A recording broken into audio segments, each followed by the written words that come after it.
오늘 말씀은 여호수아서 4장 1절에서 9절, 그 다음에 19절에서 24절 이렇게 보도록 하겠습니다. 다 읽으시고 말씀을 들으시면 좋겠습니다. 그리고 말씀 제목은 기억하고 전달하라. 기억하고 전달하라. 이런 제목으로 말씀을 전하도록 하겠습니다. 오늘 말씀은 이스라엘 백성들이 요단강을 건넌 후에 하나님께서 여호수아에게 한 가지 명령을 내리고 여호수아와 이스라엘 백성들이 그 명령을 순종한 그 사건을 기록하고 있습니다. 하나님이 그들에게 주신 명령은 그들이 건넜던 요단강에서 12개의 돌을 가져다가 기념물을 세우라는 것이었습니다. 그러면 왜 하나님께서 이스라엘 백성들에게 기념물을 세우라고 했는가? 또 기념물을 세우는 것이 무슨 의미가 있는가? 이 두 가지에 대해서 살펴보도록 하겠습니다. 첫째는 이스라엘 백성들이 기억하도록, 잊지 않고 기억하도록 만들기 위해서 기념물을 세우라고 말씀하셨습니다. 여러분, 우리 사람들의 기억에는 한계가 있습니다. 절대 안 잊을 것 같은 그런 일도, 기억도 시간이 지나고 나이가 먹고 세월이 지나면 대부분 잊어버립니다. 또 가물가물해집니다. 그래서 사람들이 인간은 망각의 동물이라 이렇게 얘기한 사람도 있습니다. 특별히 남이 나에게 베푼 좋은 일이라든가 또 은혜, 이런 것들은 너무 쉽게 잊어버리는 경향이 있습니다. 반대로 잊어버리면 좋을 것은 절대 잊지 않고 기억하는 경우도 있습니다. 문제는 우리가 꼭 기억해야 될 것, 잊어서는 안 될 것, 이런 것들을 너무 쉽게 잊어버린다는 것입니다. 좋았던 것, 남이 잘해주었던 것, 또 좋은 일, 좋은 경험, 이런 것을 우리가 잊지 않고 기억하면 삶이 윤택해지고 또 행복하고 좋은 삶이 되리라고 생각을 합니다. 특별히 어떤 사건들은 절대 잊지 말고 평생 기억해야 될 것들이 있습니다. 특별히 하나님과 나와 함께 있었던, 또 하나님이 나에게 어떤 베풀어 주셨던 은혜, 하나님과의 나와 사이에서 있었던 사건들, 이런 역사들은 절대 잊지 말고 기억을 해야 합니다. 왜냐하면 거기에 교훈이 있기 때문입니다. 그래서 잊지 않기 위해서는 뭐가 필요하죠? 기록물이 필요합니다. 증거물이 필요합니다. 그래서 이런 것들을 기록해 놓은 것이 역사이고, 또 그 역사를 기억하기 위해서 세워놓은 것들이 기념물이 되고 또 유물이 될 것입니다. 우리가 역사에 대한 기록이 없다면 과거를 기억할 수 없고, 내 후대는 당연히 기억할 수가 없고, 또 그 결과 우리의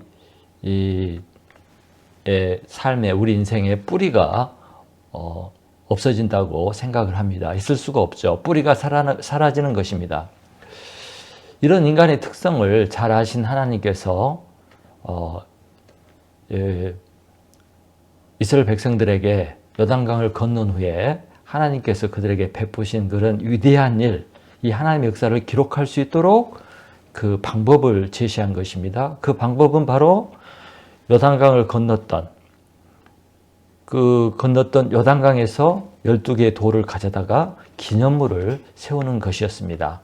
돌탑 같은 것을 세우라는 것이었겠죠. 그래서 6절을 보시기 바랍니다. 6절을 보면 이렇게 말씀합니다. 이것이 너희 중에 표징이 되리라. 표징이 되리라. 또 7절 끝을 보시기 바랍니다. 7절 끝. 이 돌들이 이스라엘 자손에게 영원히 기념이 되리라. 돌은 금방 없어지는 게 아니잖아요. 영원합니다. 그래서 이 돌 기념물이 남아있는 한 이 하나님의 역사는 영원히 기억이 될 것입니다. 이스라엘 12지파를 상징하는 12개의 돌. 또 12명, 이스라엘 지파를 대표했던 12명의 사람들이 돌 하나씩을 가지고 와서 12개의 돌로 이 기념물을 세우는데 이것은 하나님의 역사를 영원히 기록하는 그런 기념물이 될 것입니다. 그리고 이 기념물은 후손들이 하나님의 역사와 능력을 기억하는 표징이 될 것입니다. 이 기념물이 있음으로 말미암아서 하나님이 그들에게 했던 그런 능력, 역사 이것이 영원히 잊혀지지 않고 기록될 것입니다. 저는 그 유튜브에서 역사 다큐멘터리 보는 것을 좋아합니다. 이제 역사학자들과 또 방송국에서 이 다큐멘터리를 제작하는데 그들이 주로 보는 것이 이제 역사의 기록물, 역사책이죠. 그런데 역사 기록물이 한국에만 있는 것이 아니라 한국에 관한 기록물이 중국에도 있고 일본에도 있습니다. 그래서 이런 것들을 다 찾아다니고 뿐만 아니라 그에 관련된 유적들, 비석들 이런 것들을 또 찾아보고 이렇게 해서 한국 과거 역사를 쫓아가는 또 찾아내는 그런 스토리인데 정말 흥미진진한 그런 스토리였습니다. 이걸 통해서 우리 과거의 한국이 얼마나 위대한 국가였는지 얼마나 큰 영토를 가지고 있었는지 우리 조상들의 그 기원과 뿌리 또 그 살아온 과정 이루었던 역사 이런 것들을 알 수 있는 시간이 되었습니다. 이런 것을 알 수 있게 된 것은 역사적인 기록물들과 또 기념물 이런 것들이 남아있기 때문에 그것을 알 수가 있는 것입니다. 일본이 우리 한국을 36년 동안 지배를 했습니다. 그때 일본이 한국에 했던 나쁜 일들이 참 많이 있지만 그 중에서도 제일 나쁜 것은 첫째는 이 한국말을 못 쓰게 하고 한국말을 없애버리려고 한 것입니다. 그리고 두 번째는 한국의 과거의 역사를 왜곡한 것이었습니다. 과거 한국이 일본을 지배하고 대륙에 진출하고 큰 국가였고 이런 과거의 역사를 신화로 바꾸어 버리거나 아예 기록에서 없애버리고 또 강개토 대항비를 조작한 것처럼 많은 역사를 조작을 했습니다. 그리고 한국은 중국의 지배를 받는 약소국가고 조공을 들이고 초라한 별 볼 일 없는 그런 민족이고 나라였다고 이렇게 가르치고 왜곡을 했습니다. 심지어 한국의 그 실록들, 역사 책들을 다 모아다가 조선총독부 앞에서 불살랐다고 합니다. 그러니까 한국의 역사를 지워버리려고 한 것입니다. 그리고 이런 말도 있죠. 원래 한국의 지도 모양이 호랑이를 닮았다고 해서 호랑이처럼 그려놓은 그림들이 있는데 일본인들이 이것을 토끼로 바꾸었습니다. 그래서 제가 어렸을 때 이 국사 시간에 그렇게 배웠어요. 한국은 토끼처럼 생겼다고 그렇게. 근데 일제시대 때 배웠던 그 역사학자들이 그것을 그대로 그 한국 사람들에게 가르쳤어요. 그래서 그 식민지 사관이나 또 우리 비굴한 그런 사관을 가르치고 한국인들은 스스로 한국인들 스스로 비하하고 우리는 약소하고 우리는 무능하고 그래서 지배를 받을 수밖에 없었고 뭐 이런 생각을 갖도록 교육을 하고 가르쳤습니다. 그런 사람들에 의해서 또 우리 역사 교육을 어린 시절에 받아왔습니다. 그래서 우리는 이제 바른 역사 또 바른 역사를 배우고 올바른 역사를 기억을 해야 합니다. 이처럼 역사는 중요합니다.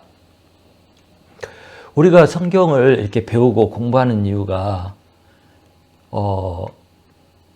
또 신뢰하는 이유가 성경책은 역사책입니다. 역사를 기록해 놓은 책입니다. 성경은 이스라엘 역사입니다. 동시에 성경은 구원의 역사이고 하나님이 인간들을 어떻게 사랑하시고 인도하셨는가 하는 하나님의 사랑을 기록한 역사책입니다. 여러분, 대부분의 종교의 경전들은 역사책이 아니에요. 역사 속에 있었던 거지만 역사를 기록해 놓은 것이 아니고 그들의 어떤 또 지도자들의 리더의 뭐 사상이나 주장이나 깨달음이나 다른 말로 하면 도저 이런 것을 기록해 놓은 책이에요. 철학책 같은 거죠. 그러나 성경 창세기부터 요한계시록까지 성경 전체 이야기는 역사책입니다. 역사를 기록하는 책이에요. 그래서 성경은 시작부터 끝까지 역사를 기록하고 있고 또 역사 속에서 일어났던 사건들을 기록한 책이 성경책입니다. 다 그래요. 뿐만 아니라 하나님께서는 지금 일어나지 않은 미래의 역사를 또 기록해 놓으셨는데 그것이 앞으로 있을 일, 그것이 요한계시록입니다. 그래서 성경은 다른 경전들과 다릅니다. 역사적으로 증명되고 증거가 있고 역사적 기록이 있는 그런 책입니다. 그 사람들이 조사해 볼 수 있고 따져볼 수 있고 그런 책입니다. 그래서 성경은 믿을만 한 것이죠. 지금도 이 성경뿐만 아니라 기독교 수천 년, 아브라함 때부터 모세 때부터 이런 기록물들은 역사적으로 그 증거들이 남아 있습니다. 기록물도 남아 있고 고고학적인 증거들이 남아 있습니다. 이처럼 이 역사의 기록물들, 표징, 또 기념물들 이런 것은 참으로 중요한 것입니다.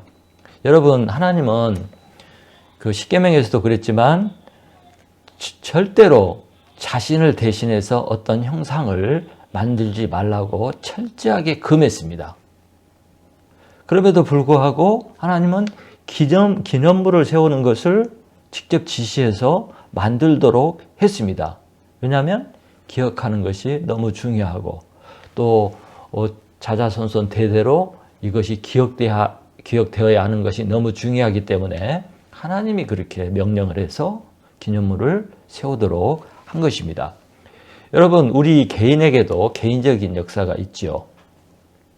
특별히 우리가 하나님을 믿으면 하나님과 함께한 역사적인 그 사건들과 삶이 있습니다. 하나님과 함께 동행을 하면서 예수님과 함께 동행을 하면서 만들어진 그런 많은 경험과 또 사건과 체험과 기적과 뭐 이런 것들이 있죠. 기도응답을 받은 것이나 또 어떤 사람은 하나님의 음성을 직접 듣기도 하기도 하고 또 하나님을 감격적으로 만났던 순간 또 절망에서 상태에서 기도했더니 하나님이 건져주시고 또 문제를 해결해 주시고 하는 그런 사건들이 많이 있습니다. 이것이 우리 신앙의 역사고 하나님과 나 사이에 있는 역사이지요. 그럼에도 불구하고 우리가 시간이 지나면 세월이 지나면 하나님과 나 사이에 있었던 그런 역사적인 사건, 경험, 감격 이런 것들이 점점 희미해지고 나중에는 잊혀지게 됩니다. 그렇게 뜨거웠던 그 감격적인 순간들, 너무 감사했던 순간들, 정말 하나님 기적과 능력을 체험하고 어쩔 줄 몰라 했던 그런 순간들이 시간이 지나면 막연하게 기억되고 어렴풋이 기억될 뿐입니다. 그래서 기념물이 필요한 것입니다. 그래서 기록이 필요합니다. 여러분, 이런 경험을 그때 바로 기록을 했다가 나중에 읽어보면 그때의 경험과 느낌과 감격이 되살아나고 또 감격하게 됩니다. 우리가 그 프랑스의 유명한 철학자요 또 수학자가 있었는데 블레이스 파스칼이죠. 파스칼 수학자로 유명하죠. 근데 철학자였어요. 그도 하나님을 어느 날 만났습니다. 얼마나 뜨겁게 만났는지 그때 그 뜨겁게 만났던 그 경험을 기록을 해서 자기 양복 안감에 붙이고 다녔대요. 평생. 그래서 이렇게 기록되어 있었답니다. 제가 읽어보겠습니다. 은총의 해 1654년 11월 23일 월요일 밤 10시 반에서 12시 반경까지 2시간 동안 경험을 한 거예요. 그리고 그때 경험했던 느낌을 간략하게 이렇게 썼습니다. 불, 그러니까 fire, 불을 받은 거예요. 불. 아브라함의 하나님, 이삭의 하나님, 야곱의 하나님. 철학자와 학자의 하나님이 아닙니다. 확신, 감격, 기쁨, 평화. 예수 그리스도의 하나님, 예수 그리스도의 하나님. 나의 하나님 그리고 너의 하나님. 너의 하나님은 나의 하나님이 되리라. 하나님 외에 이 세상과 온갖 것에 대한 일체의 망각. 하나님은 오직 복음서에서 가르치신 길에 의해서 알 수 있을 뿐입니다. 인간 혼의 위대함이요. 의로우신 아버지. 세상이 아버지를 알지 못하여도 나는 아버지를 알았습니다. 기쁨의 눈물. 나는 당신에게서 떠나 있었습니다. 생수의 근원이신 하나님을 버렸습니다. 나의 하나님 어찌하여 나를 버리셨나이까? 이제 나는 영원히 당신을 떠나지 않겠습니다. 영생은 곧 유일하신 참 하나님과 당신이 보내신 예수 그리스도를 아는 것입니다. 예수 그리스도. 나는 당신을 저버리고 피하고 부인하고 십자가에 못 박았습니다. 이제 나는 절대로 당신에게서 떠나지 않겠습니다. 당신은 오직 복음서를 통해서만 알 수 있습니다. 일체의 모든 것을 기쁘게 포기합니다.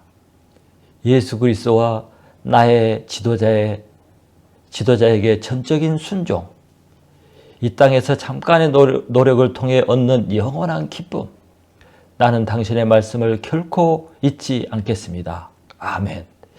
이렇게 기록을 해서 안감에 붙이고 다녔어요. 왜요?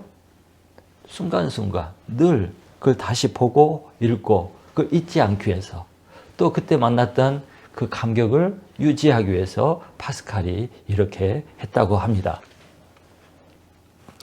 저도 자주는 아니지만 중요한 경험을 했을 때나 또 은혜 받은 일이 있을 때, 또 깨달았을 때, 또 아니면 정말 고난을 지나갈 때 종종 기록을 하곤 합니다. 그래서 노트가 여러 개 있습니다. 시간이 지나면 언제 그런 일이 있었는지 정말 기억이 나지 않을 때가 많이 있습니다.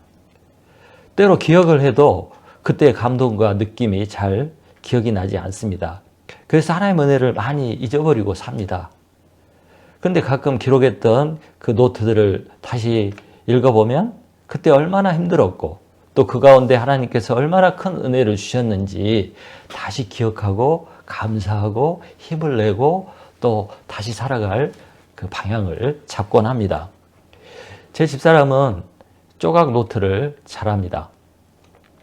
특히 자기가 기도한 거, 기도 제목은 이렇게 여기저기 노트에다가 기록을 해놓습니다. 그리고 나중에 그 노트를 보고 하나님이 자신이 기도한 거 다 들어주셨다고 이렇게 자랑을 하곤 합니다. 기록이 없었다면 무엇을 기도했는지도 기억 못하고, 또 그래서 응답이 되어도 그것이 기도의 응답이거나 하나님으로부터 왔다는 사실을 알 수가 없습니다. 그러면 감사할 수가 없습니다. 그러나 기록이 있기 때문에 하나님의 응답임을 알게 되고 감사할 수 있게 되는 것입니다. 우리가 하나님의 은혜, 하나님을 체험한 그 경험들, 사실들, 또 말씀을 통해 받은 감동들, 그것을 기억해야 믿음이 견고해지고 믿음이 자라게 됩니다. 어려움을 만나고 고난과 절망적인 상황에서도 과거에 경험했던 그 하나님의 역사를 기억하면 다시 믿음이 생기고, 그래서 그 문제들을 넉넉히 극복하고 감당할 수가 있게 되는 것입니다.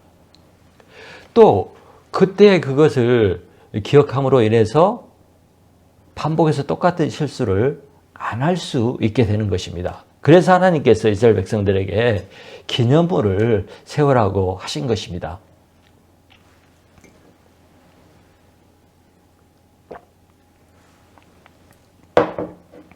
하나님은 이뿐만 아니라 이스라엘 백성들이 잘 쉽게 잊어버릴 걸 생각하고 이런 기념물을 만들려고 할 뿐만 아니라 나중에 보면 절기들을 정하고 이 절기들을 철저히 지키도록 했습니다. 그 절기들이 많이 있어요. 그 중에 제일 유명한 것은 유월절, 오순절, 그다음에 장막절 이런 것들이 있습니다.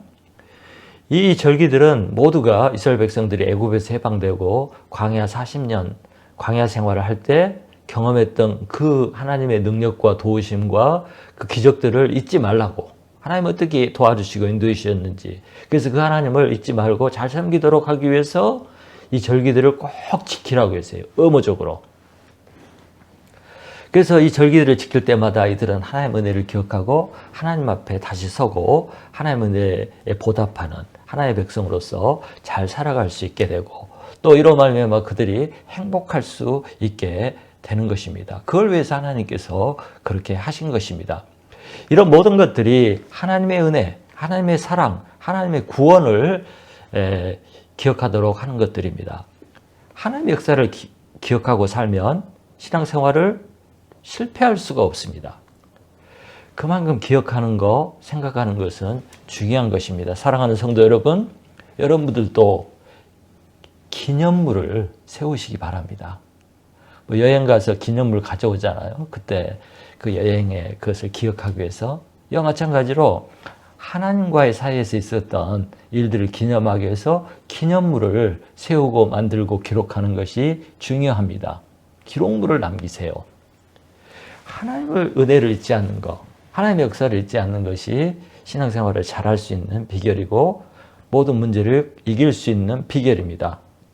뿐만 아니라 성경에 있는 기록, 성경 기록에 나타난 그 사건들, 절기들, 일들, 기적들, 역사적인 사건들, 이것을 나의 교훈으로 삼으면 우리가 신앙생활을 잘할 수가 있는 것입니다. 남의 것이 내 것이 될 것이고. 그래서 이런 성경 말씀을, 기록들을 받아들이고 그 역사를 받아들이고 그 역사 속에 계신 하나님을 믿고 살면 정말 지혜롭고 특별한 승리하는 삶을 살 수가 있는 것입니다. 두 번째, 하나님께서 기념물을 세우라고 하신 것은 후손들에게 이 사건과 역사를 전달하도록 하기 위해서였습니다. 자, 6절, 7절을 보십시오. 이것이 너희에게 표징이 되리라. 후일에 너희 자손들이 물어 이르되 이 돌들은 무슨 뜻이냐 하거든 그들에게 이르되, 이렇게 나옵니다. 그 다음 21절, 22절을 보십시오. 21절, 22절. 이스라엘 자손들에게 말하여 이르되 후일에 너희 자손들이 무슨 뜻이니까 하거든 너희는 너희 자손들에게 알게 하여, 이렇게 나와 있습니다. 또 24절 마지막 절을 보면 이는 땅의 모든 백성에게 여호와의 손이 강하게 하신 것을 알게 하며, 제가 읽은 이 절들 가운데 중요한 단어가 몇 가지 있는데 후일에, 나중에, 후일에, 나중에. 그 다음에 두 번째는 물어 이르되, 후손들이 묻는 거죠. 물어 이르되, 묻기를. 그 다음에 세 번째는 뭐냐면 알게 하여, 알게 하며, 알게 하여, 알게 하라는 거죠. 그래서 후일에, 나중에, 역사를 잊어버린 그 후손들이 나중에 기념물을 보고 묻거든 그들에게 이 역사를 알게 하라 하는 이런 말씀인 거죠. 결국 이 기념물을 남기게 되면 반드시 후손들이 묻게 되어 있습니다. 이게 뭐 뜻이에요? 왜 세웠어요? 그때 대답을 해주라는 거죠. 이게 무슨 의미가 있는지. 결국 이 기념물들은 하나님의 역사, 하나님의 은혜, 하나님의 도우심을 후손들이 기억하도록 만들어 줄 것입니다. 그래서 이 기념물은 선배들이 후배들에게, 선조들이 후손들에게 하나님의 역사를 계속 전달할 수 있는 그런 수단이고 도구가 되는 것입니다. 이것이 다른 말로 하면 시청각 교육이죠. 이 교육의 목적은, 주된 목적은, 진짜 목적은 24절에 나옵니다. 24절을 다 같이 읽어보겠습니다. 24절. 이는 땅의 모든 백성에게 여호와의 손이 강하신 것을 알게 하며 너희가 너희 하나님 여호와를 항상 경외하게 하려 하심이라. 여호와의 손이 강하신 것을 알게 하며 너희가 너희 하나님 여호와를 항상 경외하게 하려 하심이라. 이렇게 기록되어 있습니다. 그러므로 이 기념물의 존재 의미는 하나님의 역사와 하나님의 은혜와 하나님의 능력을 후손들에게 알리고 전달하는 것이 목적입니다. 그리고 그 하나님을 이제 섬기고 예배하고 경외하면서 살도록 만들기 위해서. 여러분, 전달하지 않은 것은 반드시 사라지게 되어 있습니다. 전달하지 않으면 잊혀지고 없어지게 됩니다. 전달하지 않으면 배울 수 없고 배우지 못하면 알 수가 없습니다. 그러면 알지 못하는 후손들, 알지 못하는 사람들은 실수를 하게 되고 반복된 실수를 하게 되고 엄청난 대가를 지불하면서 새로 배워야 되는 거예요. 새로.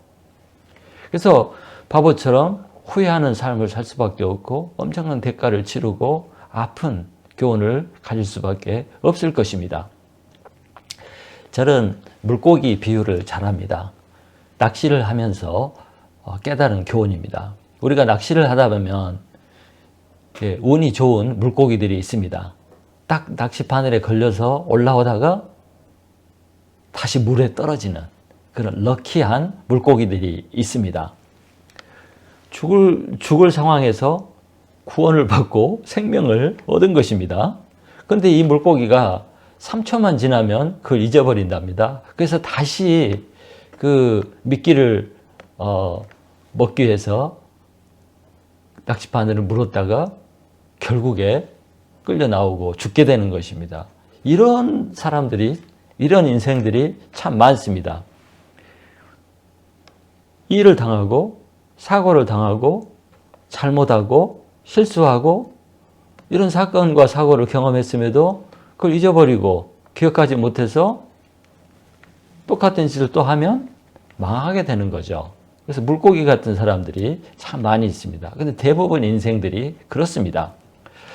우리 후손들이 인생의 길을 잘 가고 내 자식들과 내 후손들이 잘 살고 지혜롭게 살고 실수가 없고 실패가 없는 그런 사람들을, 그런 삶을 살도록 하기 위해서는 반드시 이런 선조들의 경문과 교훈을 후손들에게 전해야 합니다. 그것이 기록이고 그것이 교육입니다. 여러분, 성경 말씀은, 우리가 가지고 있는 그 성경 말씀은 특별히 그 창세기, 그 다음에 그 모세 이야기, 이런 부분들은 원래 책으로 기록되어 있지 않았습니다. 모세가 광야에서 기록할 때까지는 창세기 이야기는 기록되지 않았습니다. 창세기의 족장 이야기, 창조 이야기가 나오고 족장 이야기가 나오고 아브라함, 이삭, 야곱, 요셉 이야기가 나오고 모세가 태어난 이야기가 나오고 이런 것들이 어떻게 기록에 남을 수 있었냐면 기록하기 전까지 다 구두로 전달된 거예요. 구두로. 후손들에게 계속 아브라함 때부터 모세 때까지 그 수백 년 동안 구두로 전달한 것을 모세가 기록을 한 것입니다. 그러니까 이스라엘 조상들은 그들의 이야기를 잊지 않고 정확하게 기억을 하고 그것을 계속 자자손손 전달을 한 것입니다. 이것이 결국에는 후손들에게 전달되고 기록이 되고 우리에게까지 온 것입니다. 우리는 이것을 성경으로 기록물로 갖게 되었습니다. 엄청난 축복이죠. 우리는 창세기부터 요한계시록까지 이런 성경 기록물을 갖게 됨으로써 우리가 하나님의 역사를 너무 쉽게 공부하고 배울 수 있게 되었습니다. 이걸 공부하고 배움으로 인해서 우리가 얻게 된 게 뭐예요? 구원과 영생을 얻었습니다. 또 인생에 대해서 배우게 되고 인생을 사는 삶의 지혜를 배우게 되었습니다. 얼마나 감사한 일입니까? 이것이 바로 유대인들이 우리들에게 전해준 축복입니다. 그래서 감사해야 돼요. 이 성경을 지금까지 지켜오기 위해서 수많은 사람들이 희생을 했고 목숨을 바쳤고 또 이걸 보관하기 위해서 엄청난 수고와 노력이 있었습니다. 그럼 우리도 이것을 잘 받아서 후손들에게 전달하고 넘겨줘야 할 책임이 있는 거죠. 오늘 말씀에 보면 이 전달의 책임이 누구에게 있냐면 조상, 부모에게 있음을 알 수 있습니다. 21절에 보면 자손들이 아버지에게 묻기를 이렇게 나와 있습니다. 6절에도 자손들이 물어 이르되 이렇게 나와 있습니다. 기념물을 보면 당연히 자식들은 기념물에 대해서, 의미에 대해서 부모에게 물어보지 않겠습니까? 그러면 부모는 그것을 반드시 자녀들에게 설명을 하고 가르쳐 줘야 되겠죠. 그래서 자녀들의 신앙교육은, 자녀들을 신앙으로 교육하는 것은 교회의 책임이 아니라 부모의 책임임을 알 수가 있습니다. 교회에서 언제 다 가르쳐 줍니까? 부모가 그들에게 제일 먼저 교육하고 가르치고 이렇게 해야 되는 것입니다.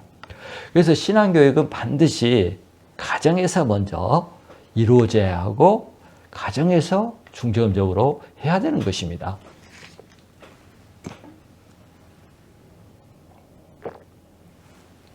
여러분, 이스라엘이 AD 70년에 나라를 잃고 온 세계에 흩어지게 되었지 않습니까? 근데 1900년 동안 나라를 잃고 온 세계에 떠돌아다니면서도 유대 민족으로 살아남은 이유는 쉐마 교육이라고 합니다. 쉐마. 쉐마라는 단어가 어디서 나오냐면 신명기에 나오는데 신명기 6장 4절에 보면 이렇게 시작합니다. 이스라엘아 들으라. 이렇게 시작해요. 이스라엘아 들으라. 한국말 이렇게 되어 있지만 원문은 들으라 이스라엘. 영어에도 그렇게 나와요. Hear, 들으라, O Israel. 이렇게 들으라가 먼저인데 이 들으라가 히브리 말로 쉐마예요. 쉐마.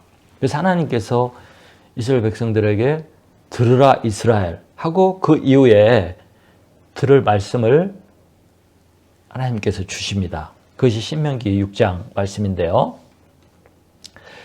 그 들으라는 그 말씀 중에 핵심은 6장 5절입니다. 6장 5절이 이렇게 나옵니다. 너는 마음을 다하고 뜻을 다하고 힘을 다하여 내 하나님 여호와를 사랑하라. 너는 마음을 다하고 뜻을 다하고 힘을 다하여 내 하나님을 사랑하라. 그러면서 하나님께서 그러면 어떻게 해야 하나님을 사랑하는지, 무엇이 하나님을 사랑하는 것인지 그 방법을 가르쳐줘요. 그것이 6절에서 9절에 나옵니다. 그것이 이겁니다. 잘 들어보세요. 6절에서 9절. 너는 말씀을 마음에 새기라. 너는 말씀을 마음에 새기라. 자녀들에게 부지런히 가르치라. 집에 앉아 있을 때에도, 길을 갈 때도, 누워 있을 때도, 일어날 때도 가르치라. 또 말씀을 기호로 삼아 손목에 메고 미간에 붙이고 문설주와 바깥 문에도 붙이라. 전부 말씀에 관한 거예요. 한마디로 말하면 이것은 자자손손 후대들에게 말씀을 전달하고 가르치라는 것입니다. 이것이 하나님을 사랑하는 방법의 시작입니다. 이스라엘 부모들은 이 명령에 따라서 철저하게 자식들에게 말씀을 가르쳤습니다. 정말 철저하게. 문에도 말씀을 붙였어요. 심지어 AD 70년에 나라를 망하고 1900년 동안 온 세상에 흩어지고 방랑자로 살 때도 철저하게 이 명령에 따라서 자식들에게, 자손들에게 성경 말씀을 가르쳤습니다. 말씀을 가르쳤습니다. 그 결과 이 히브리 이스라엘 유대 사람들은 그들의 민족과 전통과 종교와 이 말씀을 보존해 올 수 있었던 것입니다. 결국 이로 말미암아 나라도 되찾고 나라를 새로 건설할 수 있게 된 것입니다. 사랑하는 성도 여러분, 이처럼 전달하는 것은 중요합니다. 저는 학문하시는 분들, 공부 학자들을 매우 훌륭하게 생각하고 그래서 존경합니다. 여러분, 교육, 학문 이것은 배우고 그다음에 또 전달하는 거잖아요. 근데 진짜 이제 중요한 학문, 또 높은 학문을 이렇게 하는 사람들이 많이 있습니다. 정말 세상에는 저명하고 훌륭한 학자들이 많이 있어요. 한국에도 그렇고 온 세계에 많이 있습니다. 이들이 유명한 학자들이 되고 교육자들이 된 것은 엄청난 수고와 노력과 연구와 공부가 있었기 때문에 이런 성취를 이룬 것입니다. 그런데 이렇게 높은 교육 학문의 성취를 이루었는데 그 수십 년의 세월을 걸쳐서 쌓았는데 이것을 전달하지 않으면 그들이 쌓아놓은 것이 다 없어지고 사라지게 되겠죠. 얼마나 아깝습니까? 그런데 이들의 이 학문을 전달하기 위해서 학생들이 있죠. 대학생들이 있고 석사과정, 박사과정의 학생들이 이것을 열심히 배웁니다. 자기 교수로부터, 그 학자로부터 배우기 위해서 열심히 배웁니다. 그 다음에 이들이 또 공부하고 성취를 이루어서 후배 학자들에게 전합니다. 이것이 대대로 전해져 왔고 이걸 기초로 해서 더 깊은 학문, 더 높은 학문으로 발전된 거죠. 이런 분들이 있었기 때문에 우리가 이제 과학을 성취하고 더 잘 먹고 더 잘 살고 이렇게 된 것입니다. 정말 학문하는 분들은 존경을 받아야 되고 또 인정을 받아야 됩니다. 이런 분들은 정말 그 인류를 위해서, 백성들을 위해서 이렇게 수고한 것입니다. 여러분, 그래서 우리가 이제 이분들을 존경하고 감사해야 되는데 우리 신앙 세계, 기독교에서도 마찬가지입니다. 여러분, 성경 말씀에 해 아래 새 것이 없다고 이렇게 나오잖아요. 해 아래 정말 새 것이었습니다. 새로운 것이 있는 것 같지만 다 과거에서 온 거예요. 과거에 있었던 것이고. 그리고 우리 목사들이 말씀을 묵상하고 설교를 하고 성도들이 은혜를 받지만 사실 목사들이 새롭게 얘기한 건 하나도 없습니다. 다 전에 있었던 분들로부터 배우고 전달되고 그들이 쌓아놓은 학문과 연구를 통해서 배우고 습득을 해서 또 그걸 전하는 거죠. 그래서 우리가 주장하고 배우고 설교하고 하는 것들이 새로운 것이 없고 다 옛날에 했던 것들을 하는 것입니다. 또 혹시 내가 새로 깨달았다 할지라도 이미 누군가 깨달았고 기록에 다 있습니다. 전부 과거분들이 남긴 것이고 그걸 이어받아서 우리가 또 발전시키고 또 전달하는 것이죠. 그래서 우리는 이런 분들의 학자들의, 기독교 학자들과 선배들의 그런 열정과 수고와 헌신, 희생, 이것을 기억하고 감사를 해야 됩니다. 그래서 나의 나된 것은 정말 스스로 된 게 하나도 없습니다. 누군가의 도움을 받은 것이고 누군가로부터 전달받은 것을 사용하는 것 뿐입니다.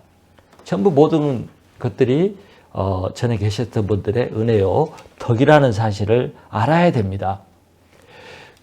그리고 이것들을 또 전달해야죠. 교회도 마찬가지예요.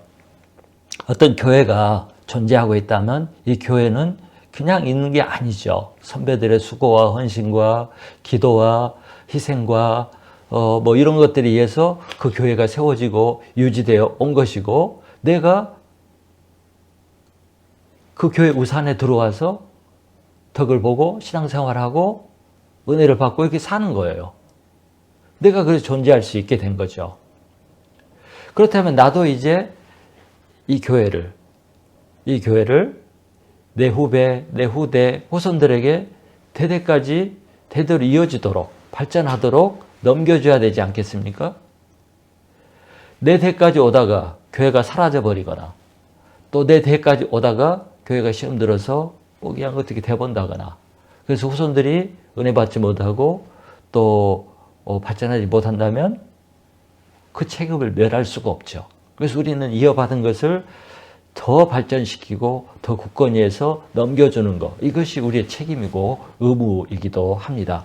사랑하는 성도 여러분, 우리가 가진 이 진리, 복음의 진리, 구원의 진리, 구원의 말씀, 성경 말씀, 이것이 나에게까지 왔어요. 언제부터 시작된 거예요? 아브라함 때부터 시작되어서 수천 년을 걸쳐서 4,000년, 5,000년을 걸쳐서 나에게까지 왔습니다. 저절로 온 게 아니죠. 대대로 전하고 결국 누군가가 나에게 말씀을 전해주어서 나에게까지 온 겁니다. 내가 이것을 받았다는 것은 어느 날 갑자기 우연히 이루어진 게 아니라 수천 년 역사 속에서 전달되어서 내게 온 것이에요. 그래서 나는 이 기독교 역사 속에, 구원의 역사 속에 내가 지금 긴 역사 속에 서 있는 것입니다. 아브라함, 이삭, 야곱, 모세, 다윗, 다니엘, 솔로몬, 베드로, 바울, 또 신약의 선교사님들, 목사들, 친구, 이웃, 이렇게 해서 나에게 이게 온 거예요. 정말 감사하고 귀하게 여기고 은혜로 여겨야 합니다. 나에게까지 왔다는 거. 보통 일이 아니에요. 이건 정말 기적 중에 기적이고 은혜 중에 은혜입니다. 그렇다면 이 은혜는 동시에 이것을 내 후손에게, 다른 사람들에게 계속 누군가에게 전달해야 할 책임과 의무가 있는 것입니다. 그 수천을 걸쳐서 나에게 왔는데 내 대에서 끝나버린다. 그러면 이것은 엄청난 잘못입니다. 엄청난 방기하는 그 죄가 되는 것입니다. 우리는 반드시 내가 받은 것을 내 가족, 내 자녀, 내 후손, 자사손손 전해지도록 해야 되는 것입니다. 반드시 해야 돼요. 의무고 책임입니다. 그래서 사도 바울은 고린도전서 15장에서 이렇게 말했습니다. 형제들아, 이제 고린도 교회 성도들한테 한 말이에요. 형제들아, 내가 너희에게 전한 복음을 너희가 받은 것이요, 내가 받은 것을 먼저 너희에게 전하였노니. 이 말씀에 보면 사도 바울도 자신이 이 복음을 누군가로부터 받았다고 말합니다. 그리고 이 받은 이것을 고린도 성도들에게 전달했다고, 패스했다고 이렇게 말하고 있는 것입니다. 사도 바울은 그의 책임을 다 한 것입니다. 여러분, 신앙생활은 릴레이 경주와 같습니다. 우리는 이 구원의 역사를 계속 이루기 위해서 달려가는 주자입니다. 달리는 주자입니다. 우리는 앞에 달려갔던 사람으로부터 바톤을 받은 사람들입니다. 이 바톤을 받아서 열심히 달리다가 또 그 다음 주자한테 넘겨주어야 합니다. 그래서 이 릴레이 경주가 계속 되도록 해야 되는 것인데, 내가 바통을 받았는데 달리다가 멈춰버리고 안 가버린다. 그러면 그 게임이 어떻게 되겠습니까? 우리는 반드시 증인이 되고 배달자, 전달자의 삶을 살아야 하는 것입니다. 이것이 오늘 말씀을 통해서 하나님께서 우리에게 주시는 가르침이고 명령입니다. 기억하고 전달하라. 받았으니 받은 것을 넘겨주라. 배운 것을 자사손손 대대 자녀들에게 가르치라. 이것이 우리의 사명이고 의무고 하나님이 우리에게 원하시는 우리의 명령입니다. 이것을 기억하고 사시는 저와 여러분이 되시기를 간절히 축원합니다.